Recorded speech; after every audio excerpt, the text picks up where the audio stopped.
A Course in Miracles, Urtext Manuscripts, complete 7-volume combined edition. The Workbook, Volume 2. Review 1. Introduction. Beginning with today, we will have a series of review periods. Each of them will cover 5 of the ideas already presented, starting with the first and ending with the 50th. There will be a short comment after each of the ideas, which you should consider in your review. In the practice period, the exercises should be done as follows. Begin the day by reading the 5 ideas, with the comments included. Thereafter, it is not necessary to follow any particular order in considering them, though each one should be practiced at least once. Devote 2 minutes or more to each practice period, thinking about the idea and the related comments. Do this as often as possible during the day. If any one of the 5 ideas appeal to you more than the others, concentrate on that one. At the end of the day, however, be sure to review all of them once more. It is not necessary to cover the comments literally or thoroughly in the practice periods. Try rather merely to emphasize the central point, and think about it as part of your review of the ideas to which it relates. The review exercises should be done with the eyes closed, and when you are alone in a quiet place, if possible. This is emphasized particularly for reviews at your stage of learning. It will be necessary, however, that you learn to require no special settings in which to apply what you have learned. You will need it most in situations which appear to be upsetting, rather than in those which already seem to be calm and quiet. The purpose of your learning is to enable you to bring the quiet with you and to heal the stress and turmoil. This is not done by avoiding them and seeking a haven of isolation for yourself. You will yet learn that peace is part of you and requires only that you be there to embrace any situation in which you are. And finally, you will learn that there is no limit to where you are, so that your peace is everywhere as you are. You will note that the review purposes, the ideas, are not always given in quite their original form of statement. Use them as they are given here. It is not necessary to return to the original statements, nor to apply the ideas as was suggested then. We are now emphasizing the relationships among the first 50 of the ideas we have covered, and the cohesiveness of the thought system to which they are leading you. Nothing I see means anything. The reason this is so is that I see nothing, and nothing has no meaning. It is necessary that I recognize this, that I may learn to see. What I think I see now is taking the place of vision. I must let it go by realizing it has no meaning, so that vision may take its place. I have given what I see all the meaning it has for me. I have judged everything I look upon, and it is this and only this I see. This is not vision. It's merely an illusion of reality because my judgments have been made quite apart from reality. I'm willing to recognize the lack of validity in my judgments because I want to see. My judgments have hurt me and I do not want to see according to them. I do not understand anything I see. How could I understand what I see when I have judged it amiss? What I see is the projection of my own errors of thought. I do not understand what I see because it is not understandable. There is no sense in trying to understand it, but there is every reason to let it go, to make room for what can be seen and understood and loved. I can exchange what I see now for this merely by being willing to do so. Is not this a better choice than the one I made before? These thoughts do not mean anything. The thoughts of which I am aware do not mean anything because I am trying to think without God. What I call my thoughts are not my real thoughts. My real thoughts are the thoughts I think with God. I am not aware of them because I have made my thoughts to take their place.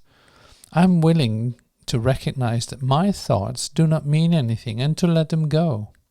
I choose to have them be replaced by what they were intended to replace. My thoughts are meaningless, but all creation lies in the thoughts I think with God. I'm never upset for the reason I think. I'm never upset for the reason I think because I'm constantly trying to justify my thoughts. I'm constantly trying to make them true. I make all things my enemies so that my anger is justified and my attacks are warranted. I have not realized how much I have misused everything I see by assigning this role to it. I have done this to defend a thought system which has hurt me and which I no longer want. I am willing to let it go. I am upset because I see what is not there. Reality is never frightening. It is impossible that it could upset me. Reality brings only perfect peace. When I am upset, it is always because I have replaced reality with illusions I made up. The illusions are upsetting because I have given them reality, and thus regard reality as an illusion. Nothing in God's creation is affected in any way by this confusion of mine. I am always upset by nothing.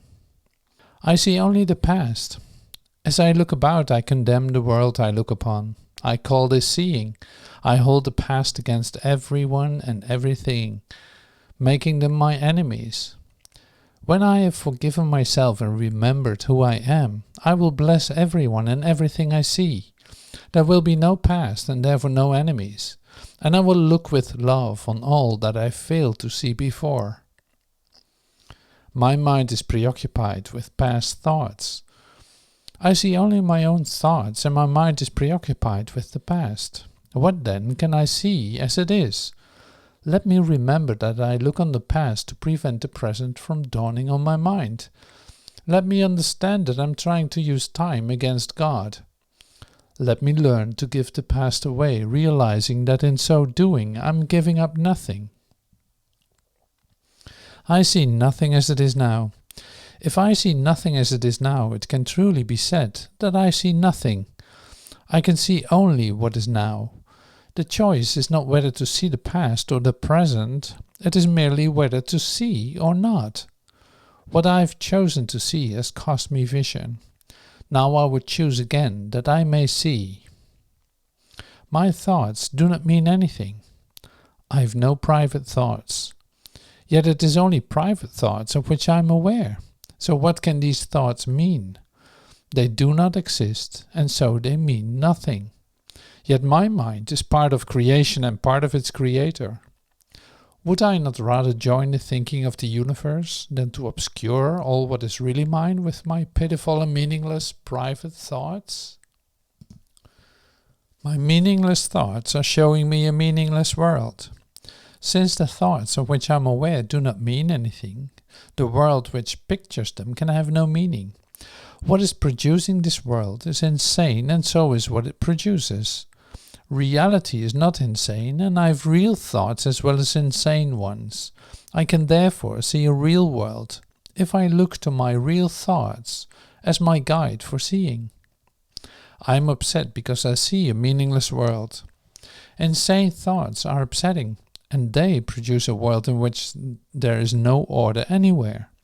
Only chaos rules a world which presents chaotic thinking, and chaos has no laws.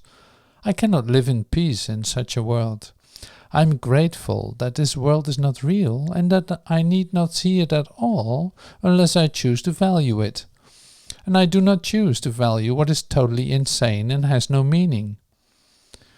A meaningless world engenders fear.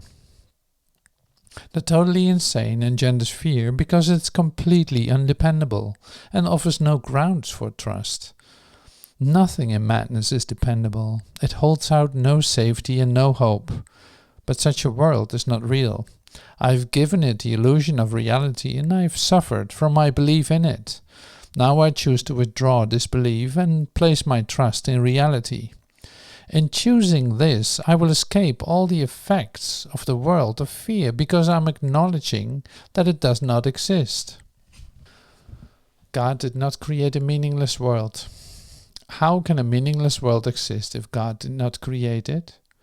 He is the source of all meaning, and everything that is real is in his mind. It is in my mind too, because he created it with me. Why should I continue to suffer from the effects of my own insane thoughts, when the perfection of creation is my home? Let me remember the power of my decision and recognize where I really abide. My thoughts are images which I have made. Whatever I see reflects my thoughts. It is my thoughts which tell me where I am and what I am. The fact that I see a world in which there is suffering and loss and death shows me that I am seeing only the representation of my insane thoughts, and am not allowing my real thoughts to cast a beneficent light on what I see. Yet God's way is sure. The images I have made cannot prevail against him, because it is not my will that they do so. My will is his, and I will place no other gods before him. I have no neutral thoughts. Neutral thoughts are impossible because all thoughts have power. They will either make a false world or lead me to the real one. But thoughts cannot be without effects. As the world I see arises from my thinking errors, so will the real world rise before my eyes as I let my errors be corrected. My thoughts cannot be neither true nor false. They must be one or the other. What I see shows me which they are. I see no neutral things. What I see witnesses to what I think. If I did not think, I would not exist, because life is thought. Let me look on the world as the representation of my own state of mind. I know that my state of mind can change, and so I also know that the world I see can change as well. I am not alone in experiencing the effects of my seeing. If I have no private thoughts, I cannot see a private world. Even the mad idea of separation had to be shared before it could form the basis of the world I see. Yet that sharing was a sharing of nothing. I can also call upon my real thoughts, which share everything with everybody. As my thoughts of separation call to the separation thoughts of others, so my real thoughts awaken the real thoughts in them. And the world my real thoughts show me will dawn on their side as well as mine. I am not alone in experiencing the effects of my thoughts. I am alone in nothing. Everything I think or say or do touches all the universe. A son of God cannot think or speak or act in vain. He cannot be alone in anything. It is therefore in my power to change every mind along with mine, for mine is the power of God. I am determined to see. Recognizing the shared nature of my thoughts, I am determined to see. I would look upon the witnesses that show me that the thinking of the world has been changed.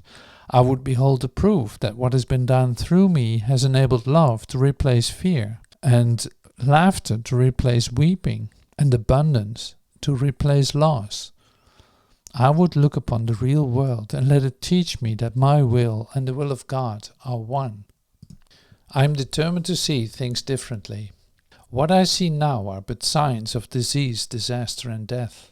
This cannot be what God created for his beloved Son. The very fact that I see such things is proof that I do not understand God. Therefore I also do not understand his Son. What I see tells me that I do not know who I am.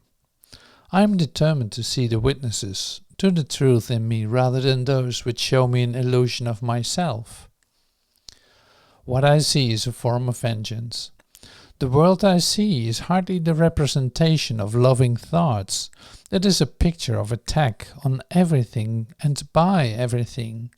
It is anything but a reflection of the love of God and the love of his Son.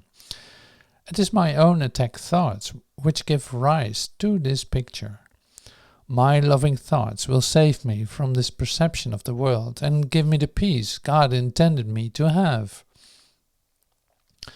I can escape from the world, by giving up attack thoughts. Herein lies my salvation and nowhere else. Without attack thoughts, I could not see a world of attack. As forgiveness allows love to return to my awareness, I will see a world of peace and safety and joy. And it is this that I choose to see in place of what I look on now. I do not perceive my own best interests. How could I recognize my own best interests if I do not know who I am? What I think are my best interests would merely bind me closer to the world of illusions. I am willing to follow the guide God has given me to find out what my own best interests are, recognizing that I cannot perceive them by myself. I do not know what anything is for.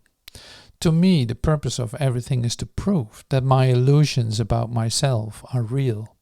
It is for that purpose that I attempt to use everyone and everything.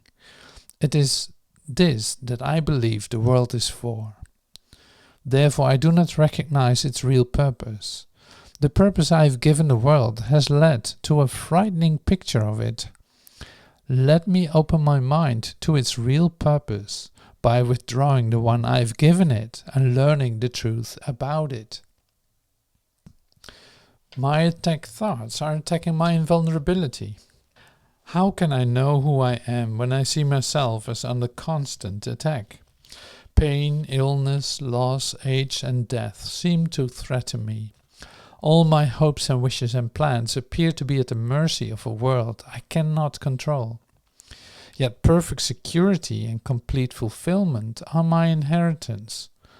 I have tried to give my inheritance away in exchange for the world I see, but God has kept my inheritance safe for me.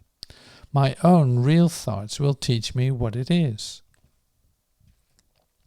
Above all else, I want to see.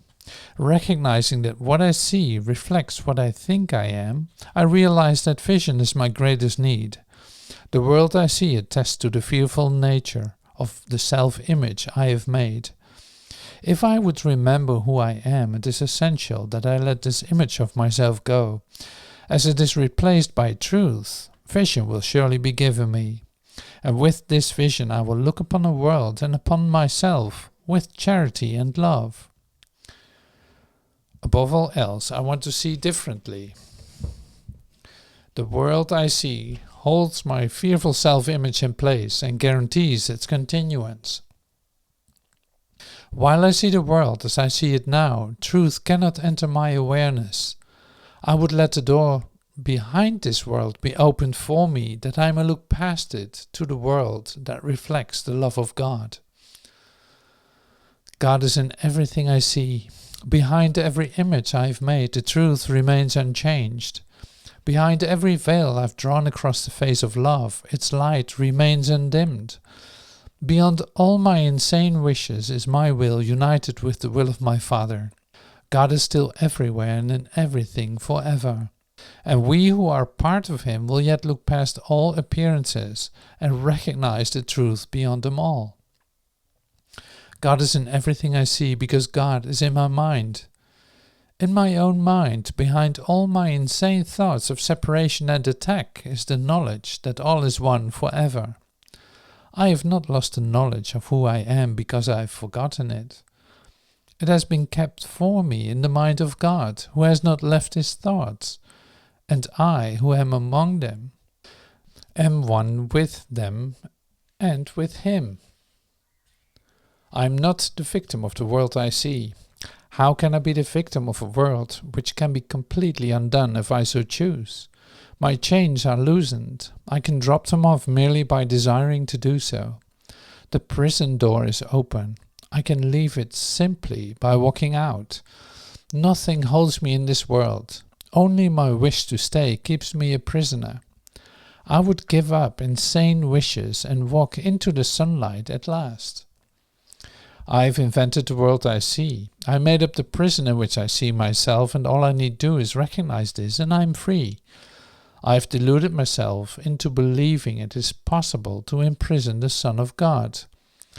I was bitterly mistaken by this belief, which I no longer want. The Son of God must be forever free. He is as God created him, and not what I would make of him. He is where God would have him be, and not where I thought to hold him prisoner. There's another way of looking at the world. Since the purpose of the world is not the one I ascribe to it, there must be another way of looking at it. I see everything upside down, and my thoughts are the opposite of truth. I see the world as a prison for God's Son. It must be then that the world is really a place where he can be set free. I would look upon the world as it is and see it as a place where the Son of God finds his freedom. I could see peace instead of this. When I see the world as a place of freedom, I will realize that it reflects the laws of God instead of the rules which I made up for it to obey. I will understand that peace, not war, abides in it, and I will perceive that peace also abides in the hearts of all who share this place with me. My mind is part of God's and very holy. As I share the peace of the world with my brothers, I begin to understand that this peace comes from deep within myself. The world I look upon has taken on the light of my forgiveness and shines forgiveness back at me. In this light I begin to see what my illusions about myself had kept hidden. I begin to understand holiness of all living things, including myself, and their oneness with me. My holiness envelops everything I see. From my holiness does the perception of the real world come. Having forgiven, I no longer see myself as guilty. I can accept the innocence that is the truth about me. Seen through understanding eyes, the holiness of the world is all I see, for I can picture only the thoughts I hold about myself. My holiness blesses the world. The perception of my holiness does not bless me alone. Everyone and everything I see in its light shares in the joy it brings to me. There is nothing that is apart from this joy, because there is nothing that does not share my holiness. As I recognize my holiness, so does the holiness of the world shine forth for everyone to see. There is nothing my holiness cannot do. My holiness is unlimited in its power to heal, because it's unlimited in its power to save. What is there to be saved from except illusions? And what are all illusions except false ideas about myself? My holiness undoes them all by asserting the truth about me. In the presence of my holiness, which I share with God himself, all idols vanish. My holiness is my salvation. Since my holiness saves me from all guilt, recognizing my holiness is recognizing my salvation. It is also recognizing the salvation of the world.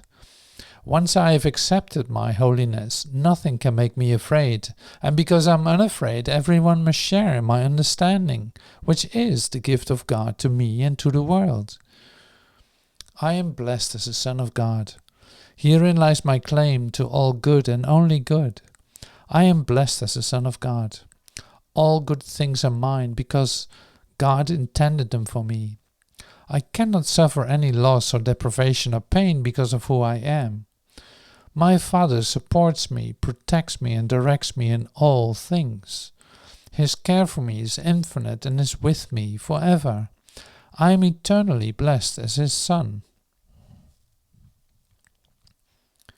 God goes with me wherever I go. How can I be alone when God always goes with me? How can I be doubtful and unsure of myself when perfect certainty abides in him? How can I be disturbed by anything when he rests in absolute peace?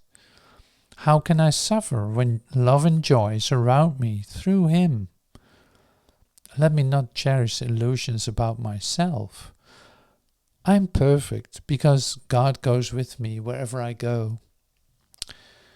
God is my strength and vision is his gift. Let me not look to my own eyes to see today. Let me be willing to exchange my pitiful illusion of seeing for the vision that has been given by God. Christ's vision is his gift, and he has given it to me. Let me call upon this gift today, so that this day may help me to understand eternity. God is my source. I cannot see apart from him. I can see what God wants me to see. I cannot see anything else. Beyond his will lie only illusions. It is these I choose when I think I can see apart from him. It is these I choose when I try to see through the body's eyes. Yet the vision of Christ has been given me to replace them. It is through this vision that I choose to see. God is the light in which I see.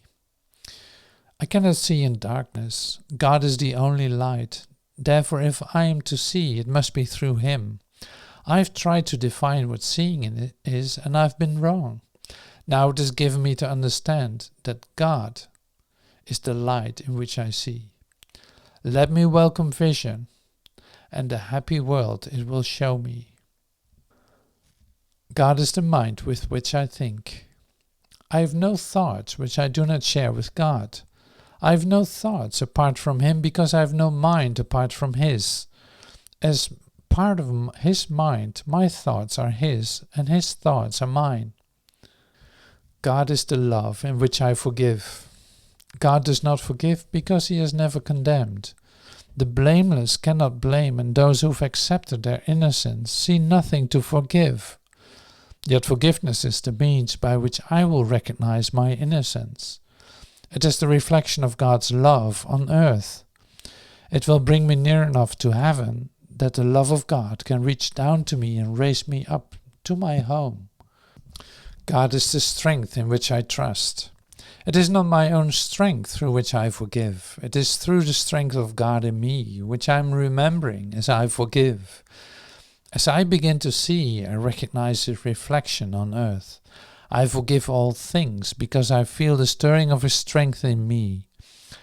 And I begin to remember the love I chose to forget, but which has not forgotten me.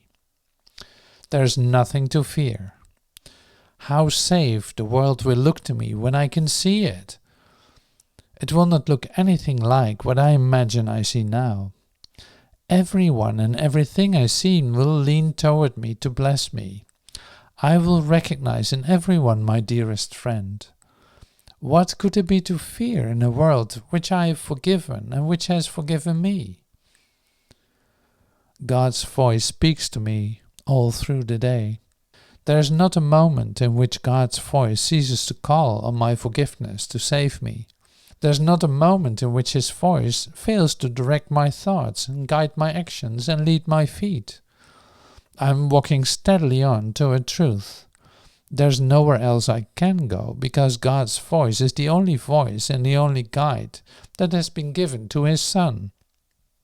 I am sustained by the love of God. As I listen to God's voice, I am sustained by his love. As I open my eyes, his love lights up the world for me to see. As I forgive, his love reminds me that his Son is sinless. And as I look upon the world with the vision he has given me, I remember I am his son. This concludes the first review.